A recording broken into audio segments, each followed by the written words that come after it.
Welcome back to Grassroots Media, and welcome back to this week's edition of the Sand Meat Packaging Kyle Donahue Show, where we cover everything on the court with the Chucky Doke Lady Black Knights basketball team. As always, I'm joined here with head coach Kyle Donahue. Coach, how you doing this evening? I'm doing great. How are you? I'm doing well. It is a mouthful to say all that, but some days you mess up, some days you go through at it perfect. Hey, listen, same thing we tell our girls. You just got to keep going. You just got to keep It's all in the forward. response. How you respond is how you respond. Exactly. You got to make a positive response, and you really finished that very well. Great Speaking job. of responding well, you had a tough time in the Ladies Classic. Mm-hmm. We came in here, we talked about that last week.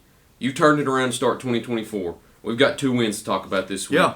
Walked into Brooks Gym, got a win over University High, walked back into your home gym, picked up a conference win over Johnson County. Take me through both of those and how good seems they like felt. it seems like it's been forever since we played at home. But we, went to Brooks Gym. It's really cool to play in Brooks Gym. Our assistant coach Nicole Riddle, formerly Nicole Hobson, is part of their ETSU Hall of Fame. So it's really cool, and that's where she played her games, and she actually told us a story where she first shot her first 3-point shot ever. So it's pretty cool. It's awesome to have her on staff, and she's so unassuming and she's so humble about herself. She won't talk about herself, but she's, I think Greene County's all-time leading scorer, and she's had all these accolades. So we're excited and thankful to have her on our staff. And shout out to Nicole and Coach Erica. Erica Mobbin played here. The 2018 team, we talk about them a lot with our girls. But getting back to your original question, sorry we got off on a tangent. Side note also, the games that you're not at, you should see them try to give an interview. They don't want to. Neither of them want to, and it's like they have to play rock, paper, scissors to figure out who's going to do it. Yeah, they're great at their roles. Mm-hmm. We'll say that. They're great at their roles, and that's something we always preach a lot as well. So be a superstar and an all-star in your role. But we went to UH. I thought we played a really sound game. We got everybody in the game, and I think almost everybody scored. And it's always good for the morale of the group, especially coming off of what we've come off of, to come out with a win, but not only a win where everybody gets in the game and gets involved. And I thought we played really well. I thought everybody hustled, and we hit our spots and did a lot of good things in that game. And then we came back the other night and we played Johnson County, another big conference rival. We finished 2-1 after that game. Any conference game is a tough game to win.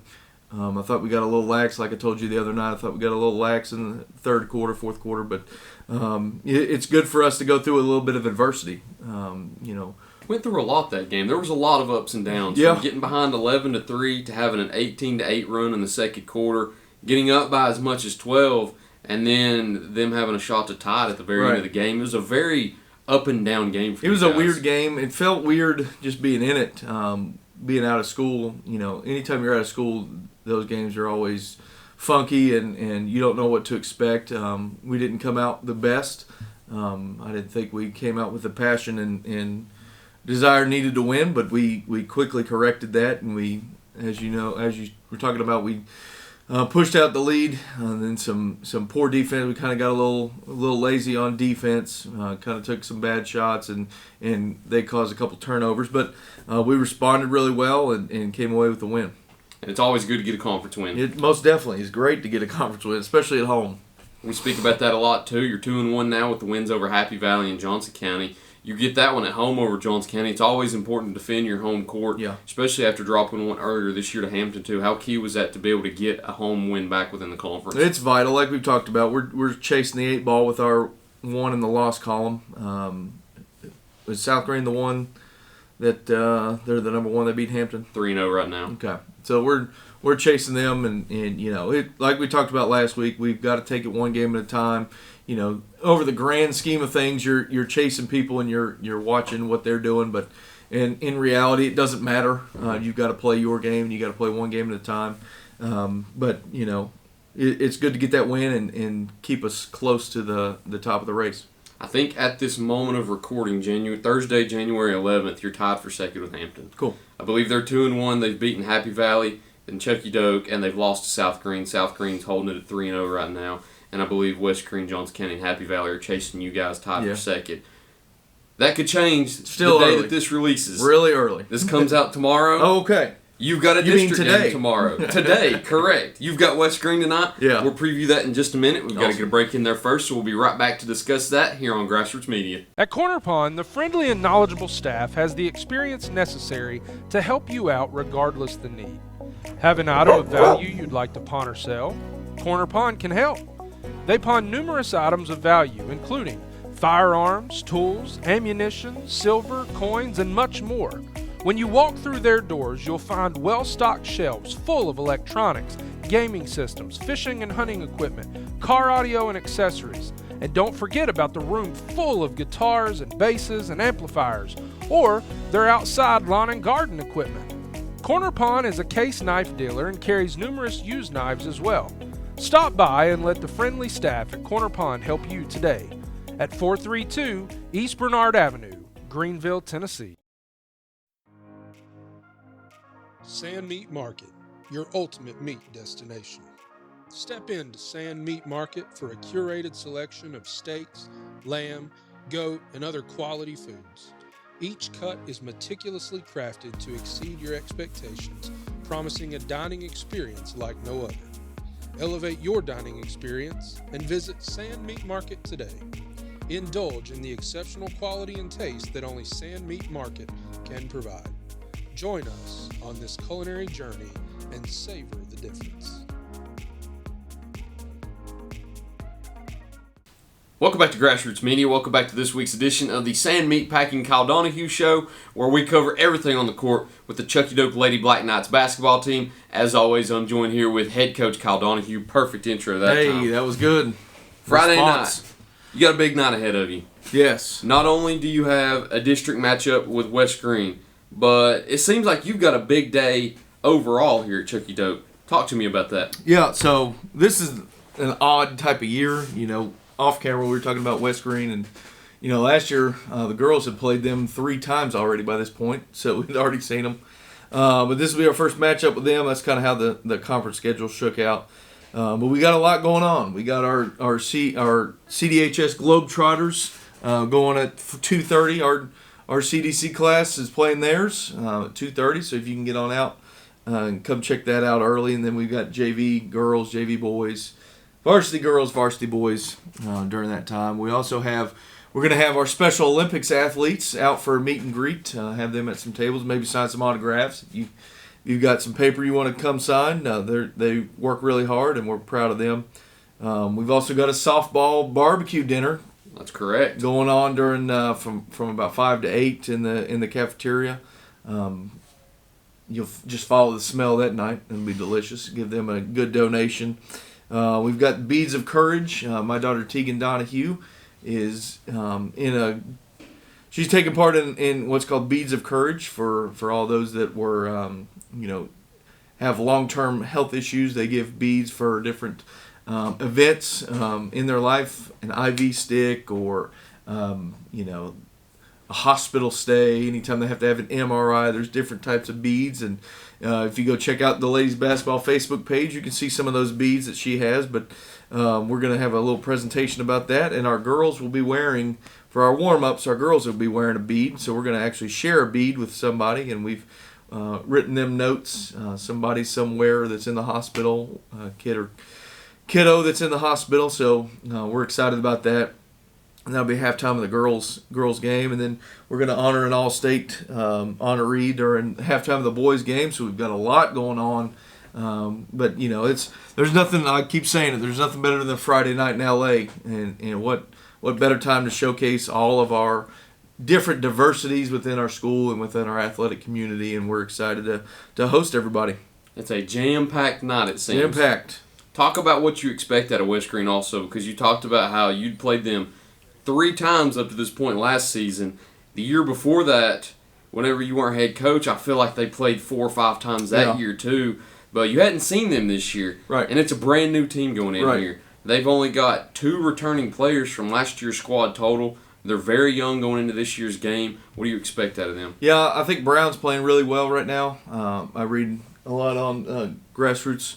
What's your tagline? grsportsnews.com. grsportsnews.com. Check them out.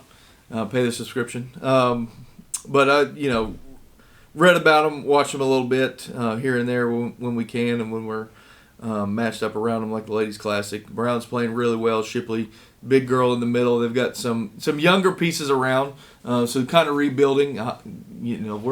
We're a year behind them. They had, I think, 7 seniors last year, and we've got that this year. So it's kind of a rebuilding year for them, but they're playing well. And anytime you have a county school playing another county school, the old adage is throw the records out. But I think it'll be one of those games. I think it's going to be a tough game, a tight game. We're going to have to get them out of what they do, and vice versa. They're going to be trying to do the same to us. So we're going to try and impose our style of play and play under control and play with poise and passion. And so it's going to be a good night. And obviously it's another conference night, and it's one of those that are very important. Got to win them at home. So we're looking for a fun night. You're not getting out of conference anytime soon. No. 8 straight conference games after University High. You play the one against West Green. You hit the road on Tuesday, but you don't have to go too far. Yeah. You're staying within the county. You're going to South Green for another important district matchup. Right. They're the top dogs in the conference at the moment, looking to knock them off. What are your expectations going into Tuesday night when you play them? Anytime you play at South Green, it's a tough game. They automatically shoot better. They automatically play better. Great fan base, as we know. Mm-hmm. We've been there, haven't we? But you played there. Yeah, there you go. We always have to throw that in there. Yeah, played there. And it's a lot of the same faces that are still there cheering on the guys and gals, and they have a great support system and great community support there. It's going to be tough. Anytime you play at South Green, it's tough. They've got a lot of great shooters and a lot of great athletes that we have to keep under wraps and be able to stop. So it's going to be difficult. They're number one in the conference for a reason. They've not lost in the conference in however many years, and it's for a reason. It's rightly so. But our job is to not worry about the past, not worry about the future. Come in and play one game. It's a one-game night for us, and you got to go 1-0 at the end of the night, and that's the goal every night. We talked about West Green, how you played them so much before you finally got to this point last year. It's kind of the same with South Green this year. You already played them in the Ladies Classic. That hadn't been the thing the previous years. Right. It's always been West Green, and South Green has been the one that you've only played the home and away with that you had the potential to meet up with in the district tournament. What did you learn from that game in the Ladies Classic? It was a tight contest all the way to the very end. What did you learn in that game? I think we learned a lot about ourselves in that game. I think we played to the level that we need to play. I don't think every game we've been at that level. But we played top to bottom. I thought we played one of our better games of the year.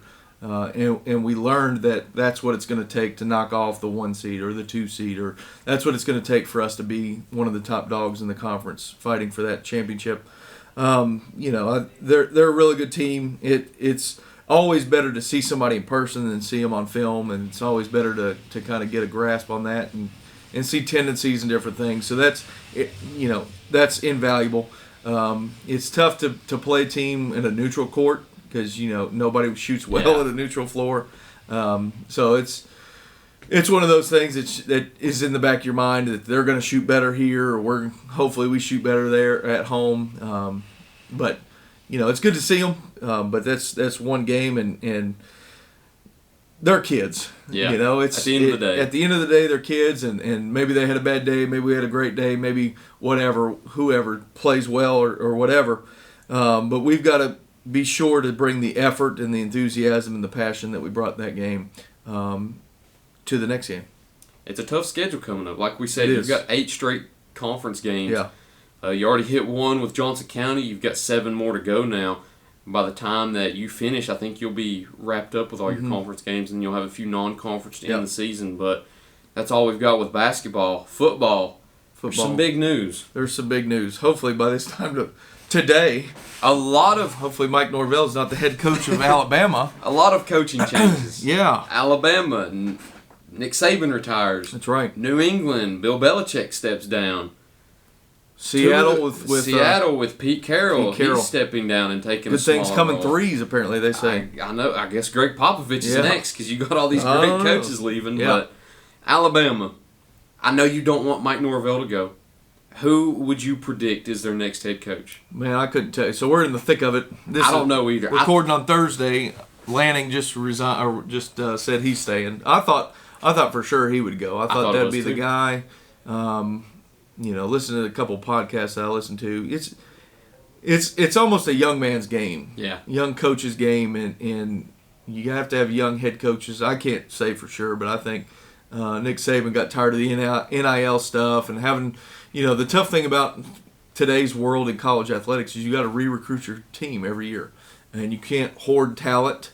If you look at Alabama in years past, they would have 2 5-star cornerbacks that would be All-Americans. They'd go to the NFL, and then they'd have somebody replace them, and they'd be 5-star and All-American. So that's kind of how Nick Saban's built his juggernaut. Mm-hmm. And with the NIL space and all that, you can't really do that anymore, I don't think.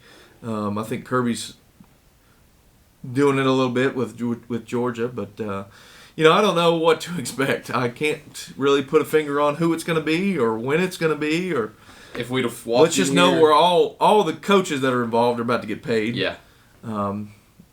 Hopefully James Franklin's name. Everybody. Does anyone like James Franklin? Any fan base?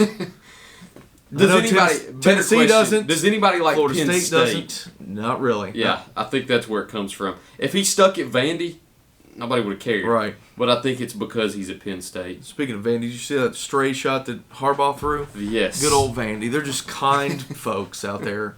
They're not even trying to win. Poor guys. If we'd have walked in here yesterday and talked about it, we'd have been dead set on Dan Lanning. Yeah. I think at this moment, we just saw it before we started the interview that Colin Cowherd believes that it's Kalen DeBoer from Washington. Okay. But I wouldn't be surprised if he shoots it down too, because at this point, who knows? Yeah. Lane Kiffin likes to troll, but we've seen him do it before. He could up and leave right now. True. I think he's staying, though. The old adage is you don't ever want to be the guy to follow the guy. You're never going to live up to the standard that Nick Saban has set. But in reality, even if you get after that guy, if you're down the road 3 or 4 years, they're still going to compare you to Nick Saban. So he's built his legacy on that, and it'll be tough. Sorry, Alabama fans. You get to join in what the rest of us have the last few years. I don't hate it for you. They're going to actually have to go to football games and have the thought that they could lose now. Yeah, there you go. It's not a guaranteed win. I'm not even going to bring up the conspiracy theory that ESPN knew that Nick Saban was leaving, so they might as well throw him in the playoff. I'm not going to bring that up. Go Noles. There's another conspiracy theory too, but I don't want to go into the we're not going down the rabbit hole. Yeah, the recruiting violations and such. Ooh, I've not heard that. Apparently, Dodge discontinued the Charger and the Challenger, and he steps down. Hey, a lot of Alabama players have been driving Dodge Challengers and Chargers. They really had a market there. They really cornered the market on those. Hey, but let's talk about Sand Meat Market, sponsor of this show. Go for it. Thanks, Sand Meat Market. Absolutely. Go to them for all your meat needs. They've got all kinds of meats, and they've got a special running right now. They've got, I even wrote it down, free 8-ounce skirt steak with a $100 purchase. So check that out. They've also got beef jerky now in stock. Check them out. Right here down the road from Chucky Doak High School, right on the bypass, easy location to get to if you're headed towards Johnson City. Check them out. If you're watching this before you go to the West Green game, swing by. Go get some. Go get some after. Are they open after? I doubt it. Saturday. Go get some Saturday. Go get some Saturday. But they, while we're talking about West Green and we're talking about food, check out the concession stand. Check out the barbecue. The barbecue night in the cafeteria. It's going to be a fun night. I expect it to be. Jam-packed. Jam-packed. Are Friday nights in Lower Afton your favorites? They're my favorite. Go LA. Friday night, whether it be basketball or football. Yeah. It's always a good Friday night. We're not going to pick. No, that's not what I was asking. All right. All Friday nights involved. All Friday nights in LA. Baseball, soccer, everything there involved. Even though I don't think soccer plays on Friday nights. They play Thursday nights, mostly. I had to throw that out there. I just got done with the schedule. They're mostly Thursdays. Oh, schedule. Your favorite. Okay, we'll see that soon. Yeah. Maybe have another Black Knight Showcase this year. We'll see. Who knows? But as of right now, we're wrapped up. Let's wrap it up. That's all we've got. Mike Norvell, Alabama. Hey, no. I hate that. That's all we've got this week. Thank you all for watching this week's edition. I'm messing up. Get it together. Get it together. Of the Sand Meat Market, Sand Meat Packing, Sand Meat Packaging. We don't know what it is. We'll figure that one out too. We look forward to seeing you next time here on Grassroots Media. Hey, go Black Knights.